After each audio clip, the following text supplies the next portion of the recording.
Le nouveau MacBook Pro M3 a été annoncé par Apple il y a déjà quelques semaines. Je le teste depuis sa sortie.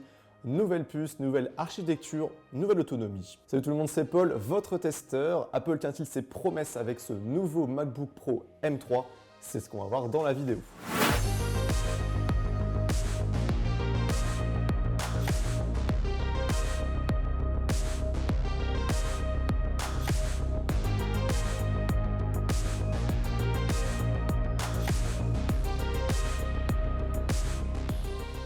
Bon, clairement, niveau design, rien de révolutionnaire. De toute façon, Apple, on le sait, avec ses MacBook Pro, avec ses MacBook Air, rend leur ordinateur très impersonnel. En fait, vous pouvez simplement jouer sur les coloris. Et là, un petit peu déçu, pas de nouvelles couleurs comme on pouvait avoir avec le minuit sur le MacBook Air. Et là, non, les deux couleurs qu'on a depuis très longtemps, le noir sidéral et le gris argent. Donc, ouais, la couleur que j'ai reçue. T'as capté. Donc, il y a deux écoles qui se créent. Oui, le design n'a pas changé, mais maintenant, est-ce qu'il aurait dû changer? Moi, je vais être sincère, je suis totalement fan du design que ont les MacBook Pro et MacBook Air depuis maintenant un certain temps. Ouais, il n'y a pas grand-chose qui va les différencier à part les ports sur les côtés. On reviendra d'ailleurs sur ce point un peu plus tard dans la vidéo. Et d'ailleurs, je pense que les gens qui achètent ce type d'ordinateur, eh bien, savent à quoi s'attendre. Ouais, c'est les mêmes choses depuis des années, mais en même temps, c'est si fin. Et moi, je vous le dis personnellement, je trouve qu'il n'y a pas mieux sur le marché en termes de design. C'est relativement léger. On est sur ce MacBook Pro M3 à 1,5 kg en 14 pouces, un petit peu plus pour le 16 pouces. Alors oui, depuis le début de la vidéo, je vous parle du MacBook Pro M3, mais il faut savoir qu'Apple, début décembre, a lancé 3 Mac Pro différents. Donc on trouve le MacBook Pro M3, M3 Pro et M3 Max. Donc moi, clairement, j'ai choisi celui qui était entrée de gamme, le M3, et vous allez le voir, je vous spoil déjà un petit peu, mais cette version entrée de gamme est largement suffisante avec les performances qu'on peut faire. Donc voilà, franchement, c'est un choix personnel. Je me suis vraiment attardé sur ce modèle entrée de gamme car je pense qu'en tant que professionnel, pour tous ceux qui me regardent ou les étudiants qui veulent mettre un peu d'argent dans un ordinateur, la version entrée de gamme vous suffira amplement. Alors oui, clairement, Apple vante ses mérites de cette puce M3. C'est la révolution, comme toutes les puces qui sont sorties à la M1, c'était déjà une révolution. La M2 qui est sortie l'année dernière, c'est pareil, c'était une grosse révolution. Et clairement, cette année, c'est la même chose. Maintenant, qu'est-ce qu'il en est vraiment? En fait, cette puce, elle va apporter plusieurs choses. Déjà, elle a été conçue et produite par Apple. Ça fait déjà une grosse différence, ce qui fait que beaucoup d'applications sont vraiment optimisées pour ces MacBook Pro. Et du coup, ça permet pas mal de choses, surtout d'optimiser la performance de l'ordinateur et d'avoir une autonomie qui est mieux maîtrisée sur le long terme. Et je vous avoue que je l'ai pas mal titillé ce MacBook Pro, surtout en termes d'autonomie. Je l'ai beaucoup utilisé tous les jours, pas mal de traitement de texte, un petit peu d'Excel, et je l'ai beaucoup utilisé ces derniers jours, surtout sur Premiere Pro, qui est donc le logiciel de montage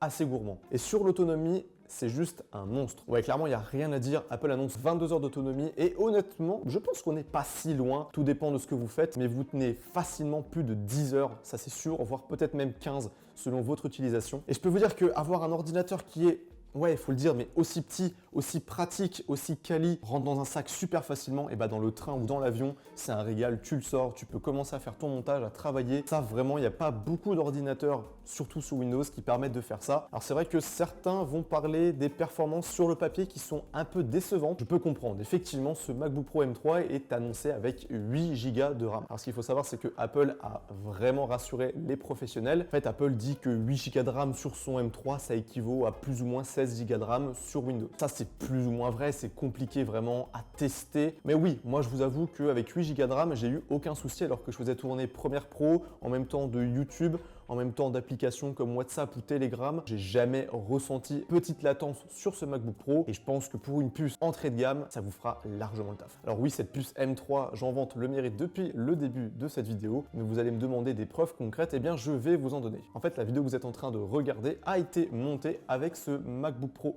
M3. En fait, là, je suis en train de retourner cette dernière séquence après tout le montage que j'ai pu faire dessus. J'ai pas eu de bug lors du montage de cette vidéo. L'export de la vidéo, en plus, a été relativement rapide. Alors, l'ordinateur a un petit peu soufflé au niveau des ventilateurs, mais c'est bon signe, justement. Donc oui, faire du montage sur un MacBook Pro avec, en plus, Premiere, qui est pas forcément l'application de montage la plus optimisée pour un MacBook, il n'y a aucun souci. Ça, je peux vous le dire. Et du coup, finalement, faut retenir quoi de cette M3? Parce que certains vont se dire, ouais, mais au-dessus, il y a la M3 Pro, voire même la M3 Max. En fait, je vais être sincère avec vous, je pense que ce que fait la M3, c'est juste superbe, une très bonne autonomie, des performances incroyables. Mais finalement, avec la M1 ou la M2, on peut plus ou moins déjà faire ce que j'ai fait sur l'ordinateur. Je pense que la puce M3 finalement sera peut-être un peu retranchée dans des logiciels de modélisation 3D. Sinon, je pense que clairement pour 99% des utilisateurs, vous n'aurez aucun problème avec cette puce. Cette vidéo sur le MacBook Pro M3 a été rendue disponible grâce à Boulanger Chalon-sur-Saône. Alors pour ceux qui ne connaîtraient pas Boulanger, eh bien c'est un revendeur français depuis des années qui revend des produits high-tech ou des produits d'électroménager par exemple. Ils ont une application qui est disponible sur smartphone, sur iOS ou sur Play Store qui est vraiment très pratique et que je vous invite vraiment à télécharger. Pour avoir fait beaucoup d'applications, je vous avoue que celle-ci est vraiment bien faite. Vous avez notamment la possibilité d'ajouter un magasin favori. Ça va vous permettre rapidement d'avoir les horaires de votre magasin préféré ou simplement juste en naviguant sur l'application, bien d'avoir la date de retrait de votre produit. De plus, vous pouvez recevoir des notifications assez intéressantes, surtout en ce moment où il y a le Black Friday avec des offres assez compétitives. Et donc en description de cette vidéo, eh bien, je vous mets les liens de téléchargement de l'application et surtout des MacBook Pro M3. Et encore une fois, merci à Boulanger de Chalon-sur-Saône d'être partenaire de la chaîne cette année. Alors du coup, je le disais en début de vidéo, mais finalement ces MacBooks, qu'ils soient Pro ou Air, sont très impersonnels depuis des années maintenant. La seule chose qui va les différencier, eh bien, c'est les ports qu'ils ont sur le côté, les connectiques. Et là, pour le coup, eh bien, merci Apple, on a énormément de connectiques, ça fait vraiment plaisir. Alors du coup, vous retrouvez les classiques USB Type-C Thunderbolt 4. Vous avez le droit, en plus de ces deux ports USB-C, à un port MagSafe 3. C'est le nouveau système un peu aimanté qui permet de recharger ces Macs qu'on a retrouvé déjà il y a quelques années et qui est franchement plutôt pratique. Tu mets, ça branche, c'est aimanté.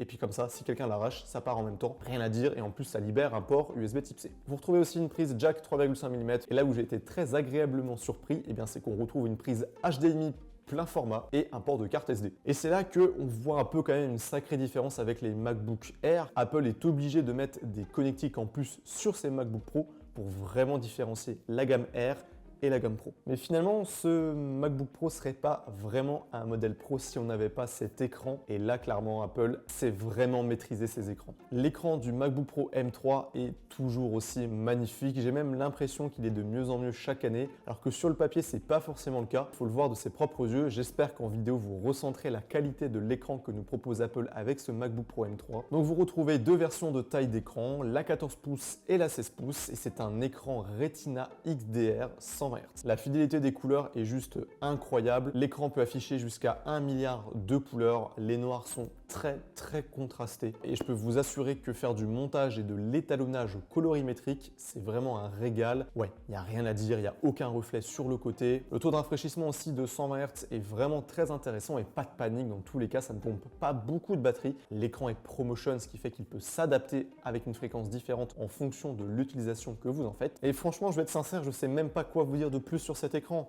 Il est juste incroyable à l'utilisation tous les jours. Alors oui, vous aurez remarqué, cet écran est toujours poinçonné d'une encoche au-dessus. Elle ne dérange pas du tout. L'encoche est vraiment bien incorporée aux interfaces de certaines applications. J'ai été aussi très agréablement surpris, c'est par le son que peut dégager ce MacBook Pro. Alors oui, honnêtement, j'attendais pas grand-chose d'un MacBook Pro. Alors Apple a installé 6 haut-parleurs en Dolby Atmos. Il y a des bonnes basses et des bons aigus, sans être exceptionnel, hein, on reste dans le gabarit d'un ordinateur portable, il ne faut pas l'oublier. Mais pour un ordinateur portable, le son est vraiment bon. Ces MacBook Pro M3, M3 Pro et M3 Max, eh bien, ont le même clavier, c'est le clavier qu'on connaît depuis des années, avec Touch ID toujours présent en haut à droite, et pas de Face ID. Oui, ça fait plusieurs années qu'on pourrait potentiellement attendre un Face ID, ce n'est pas le cas, alors que pourtant il y a une encoche qui est bien présente sur l'écran, comme les iPhones où c'est pareil. Pourquoi pas mettre Face ID sur son écran? On aurait juste à l'ouvrir et à le déverrouiller. On le connaît, hein, l'écosystème d'Apple, il est vraiment très travaillé. Pour les possesseurs d'une Apple Watch, juste en ouvrant l'écran, ça va tout simplement déverrouiller votre Mac si vous êtes à proximité. C'est plutôt pratique, elle est tout le temps à votre poignet, donc vous ouvrez l'écran, il se déverrouille. Sinon, pas de panique, vous pouvez toujours taper votre code. Nouveau MacBook Pro, forcément, nouvelle interface. Ça tourne maintenant sur macOS Sonoma, la nouvelle interface. Moi, je viens de la version 13, car j'utilise au quotidien un MacBook Air qui est juste ici. Il n'y a pas de grand changement avec la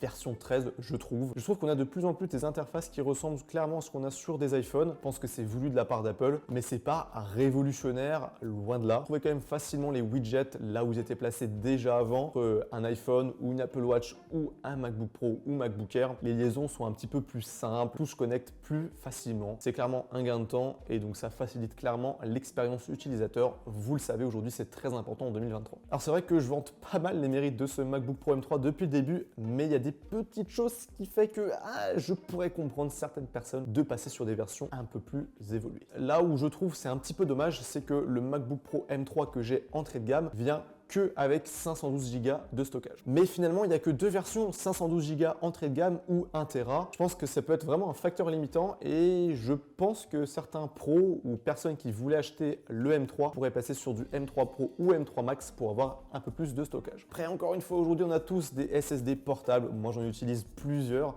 Et en plus, ils sont tous en USB type C, donc USB type C vers USB type C sur le MacBook Pro. C'est vraiment très rapide les transferts. Surtout qu'en plus, Apple annonce qu'on peut transférer jusqu'à 40 gigabits seconde. Pas beaucoup de stockage, mais en même temps, les SSD aujourd'hui suivent derrière, que c'est pas plus rentable d'acheter des SSD externes. Depuis le début de la vidéo, je vous dis que c'est le MacBook Pro M3 que j'ai dans les mains, qui est l'entrée de gamme, mais ça veut dire quoi entrée de gamme? Et finalement, c'est sur le prix où on retrouve un petit peu Apple avec ses codes, car oui, l'entrée de gamme s'échelonne à 1999 €. Donc est-ce que 2000 €, moi ça me paraît cher? Je vais être sincère, pas forcément, car je rappelle que ce MacBook Pro est quand même destiné à des créateurs, à des professionnels qui en font leur métier. Si vous êtes intéressé pour avoir un MacBook, je vous conseille vraiment de passer sur un MacBook Air et qui auront des performances vraiment similaires, puisqu'aujourd'hui sur les MacBook Air, on retrouve des puces M1 et M2. Et si pour vous le stockage interne c'est vraiment précieux, vous pouvez retrouver le MacBook Pro M3 avec 1 Tera de stockage pour 2229 €. Si vous êtes intéressé par n'importe quelle version ou juste pour aller voir un petit peu les performances du produit, eh bien je vous mets en description de vidéo tous les liens vers ces ordinateurs. Si vous avez des questions, n'hésitez pas en commentaire, tout le monde pourra y répondre. Si la vidéo vous a plu, vous pouvez mettre un petit pouce bleu pour soutenir le travail, ça fait toujours plaisir. Et moi je vous dis à très bientôt sur la chaîne pour de nouvelles vidéos.